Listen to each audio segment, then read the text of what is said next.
In today's video, I want to go over how to install Debian Bullseye with BTRFS Subvolumes.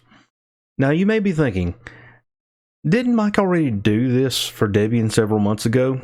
And you would be right. But the steps I'm going to take to accomplish this on Bullseye are a little bit different than the last one. So back when I made the initial BTRFS install video, Buster did not make subvolumes when installing BTRFS. It just formatted it and went. So we had to bring up a shell during the expert install and create subvolumes and mount them in the appropriate locations, as well as update the file system table and just to reflect those changes, and then let the installer do its thing. Now the Bullseye installer has been updated and does create a subvolume for root called @rootfs. Now this is a very good thing if you plan on manually administering your snapshots like I plan to do. But it's not going to work properly if you plan on using it with Timeshift, because it will give you an error stating that it only supports root subvolumes named @ and home subvolumes named @home. So you can see where the problem lies. Also, Timeshift actually stores its snapshots in the /run directory, in my testing anyway. Now, Snapper GUI may be a better option since it's a little more configurable. But for me, I'm probably just going to make some bash scripts and cron jobs and just do it manually because I'm a crazy person. And also that may be a later video on what I finally settle on for this. So to accomplish this, let's take matters into our own hands and manually set up all of this in a similar way that we did on Buster. So let's get started.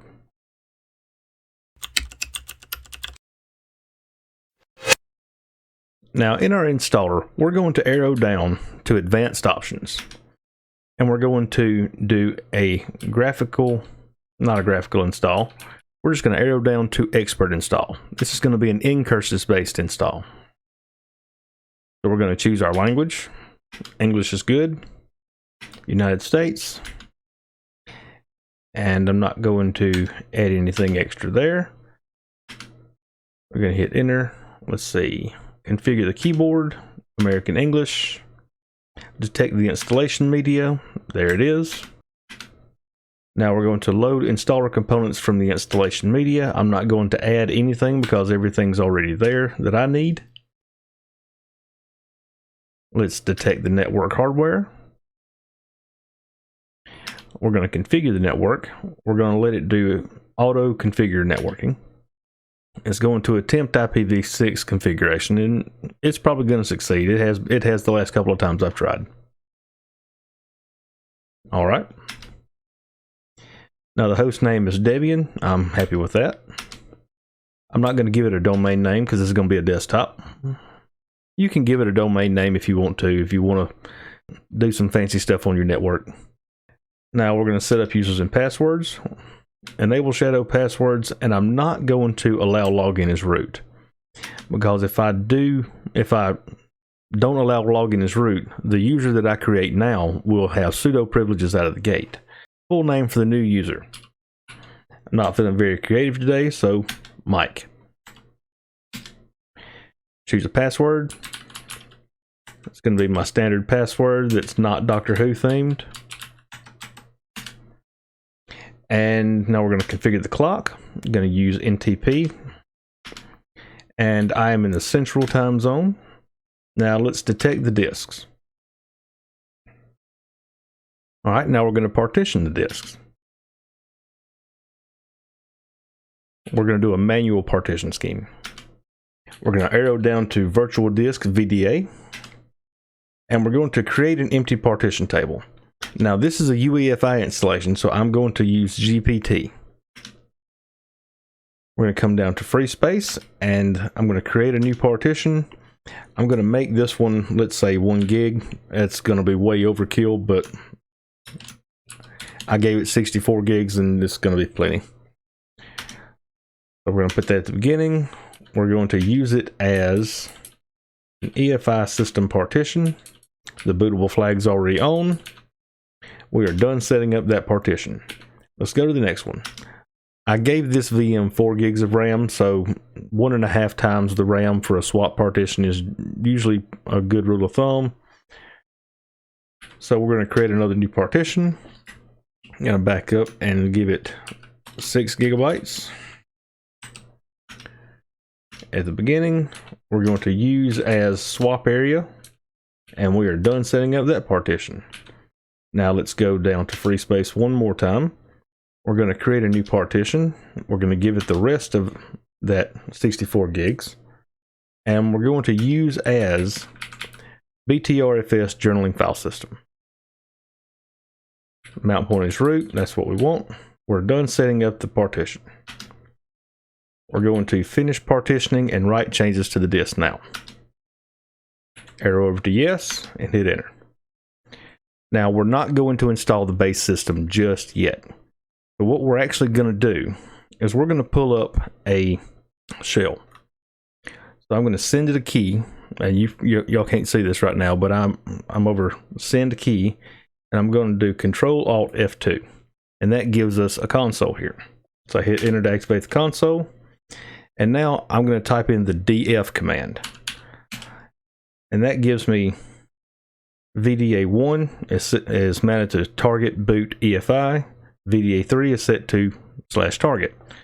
So what I want to do, I want to unmount target boot EFI. So let's do umount /target /boot not bot /EFI.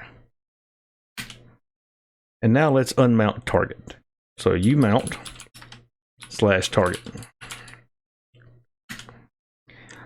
Now what I want to do, I want to mount dev VDA3 to /mount. That way I can CD into that and create my subvolumes and mount those to target. So let's mount /dev /VDA3 to /MNT. Let's CD into MNT and let's run an LS. You see, we already have one subvolume, and that's at rootfs. Now you can create a new subvolume here named at if you'd like. Just be sure to copy the contents of at rootfs over to at, and then do BTRFS subvolume delete at rootfs if you want to get rid of that. I'm going to create a home subvolume and a snapshot subvolume. I'm going to do BTRFS subvolume create at home.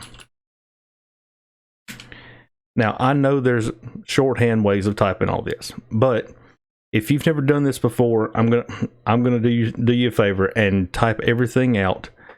That way you kind of have a better idea of what's going on.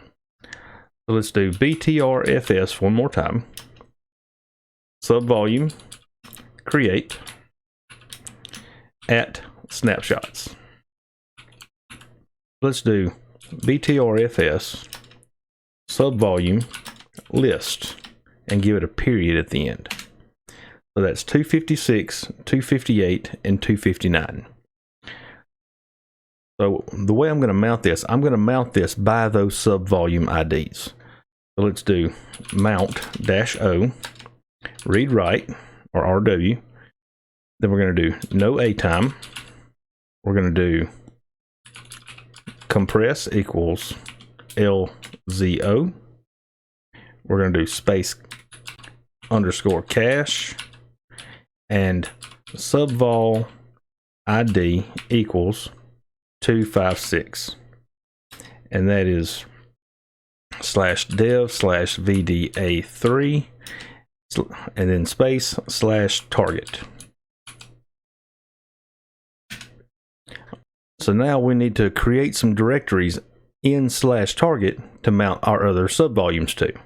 So let's mkdir /target. Actually, we're going to give it the -p flag.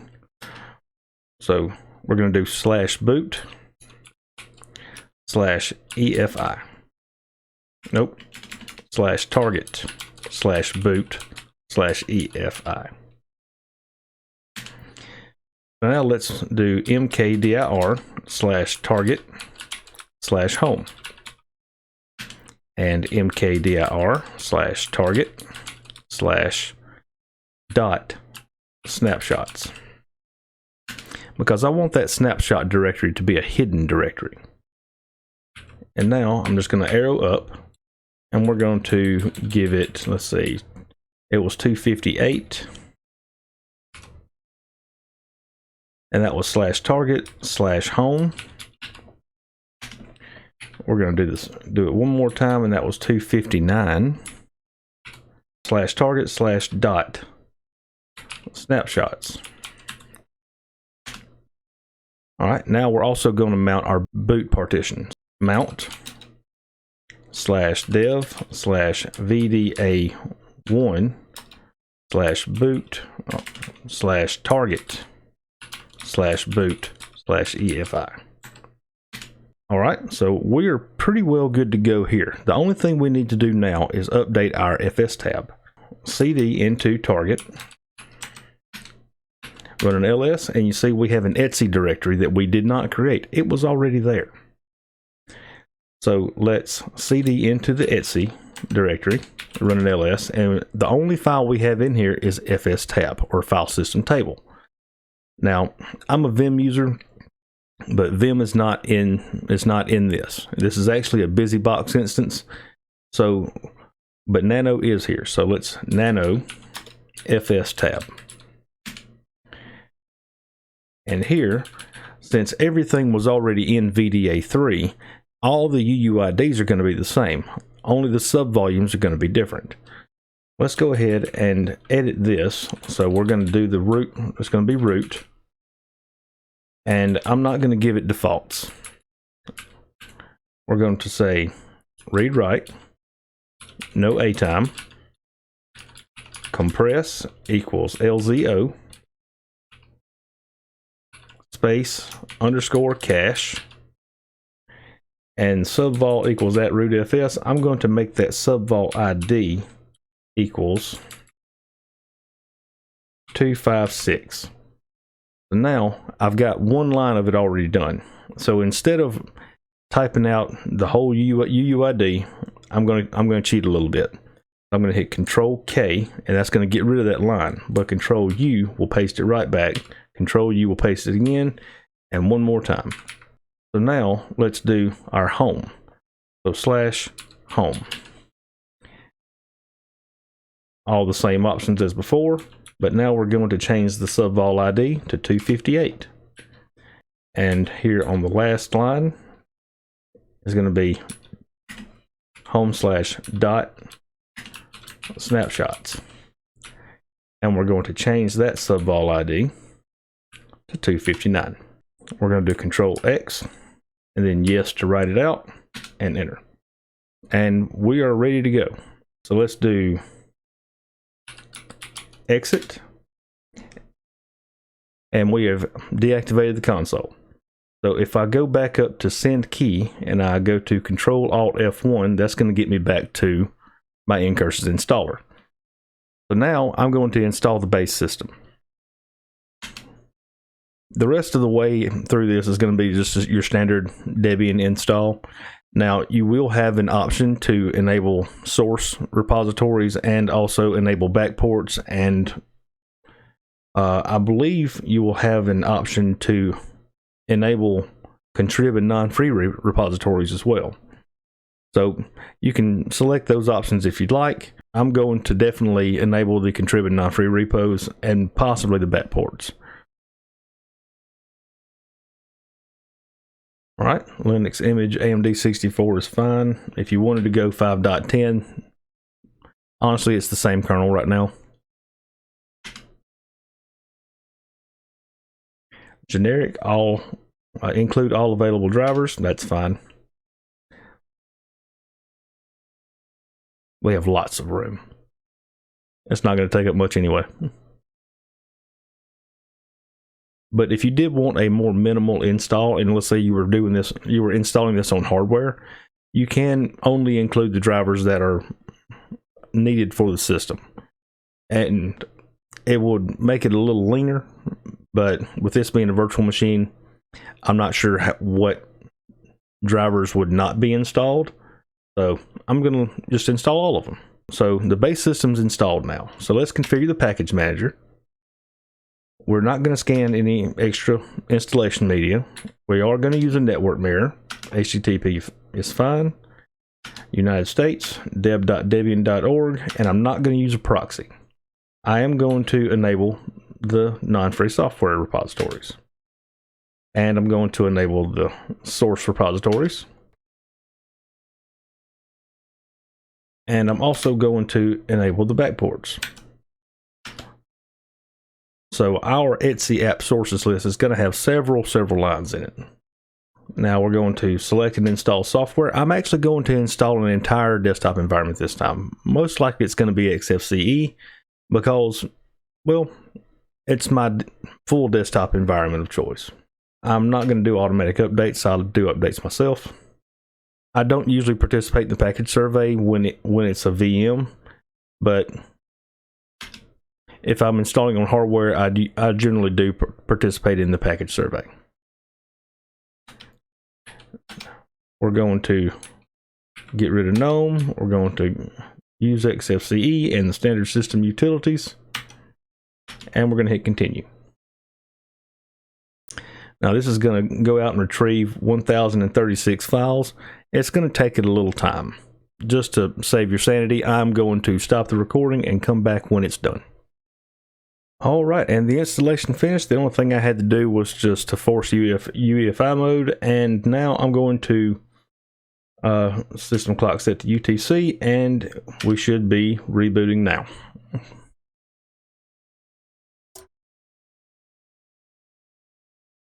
All right, and we are at the login screen. Let me go ahead and log in real quick. Okay, we are officially logged in, and sorry if it looks kind of wonky because this is a VM and the best I could do was 1920 by 1200, and this is a 1440p display.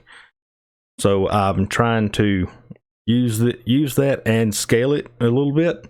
So hopefully you're able to see this, and I have increased the font size. So hopefully we're going to be good now. So now what I want to do, I want to sudo BTRFS Subvolume list from root. And you see I have 256, 258, and 259. So if I wanted to create a snapshot here, I can do that manually, or I can try to use Timeshift, but it's not good. But Timeshift won't use my .snapshots folder, and I can use Snapper GUI and configure it to use my snapshots folder, and that may be a later video. So really what I wanted to show today was how to create the BTRFS subvolumes during the installation and let the Debian installer do the work. Probably in a video fairly soon, I'm going to go over what I finally decide to use for snapshotting. So really that's about all I've got for today. I just kind of wanted to go through a Debian Bullseye install, format it to BTRFS, create some subvolumes, and let the installer do the work. And I wanted to do this on a UEFI install because it's a little bit different as far as it's got an extra step. So if you wanted to do this on legacy BIOS, you would do essentially the same thing. If you wanted to create a separate boot partition, you just wouldn't have a /boot/EFI. You would only have a /boot. But anyway, I guess that's neither here nor there. So with all that said, thank y'all for watching. I'll catch you in the next one. Like, share, and subscribe.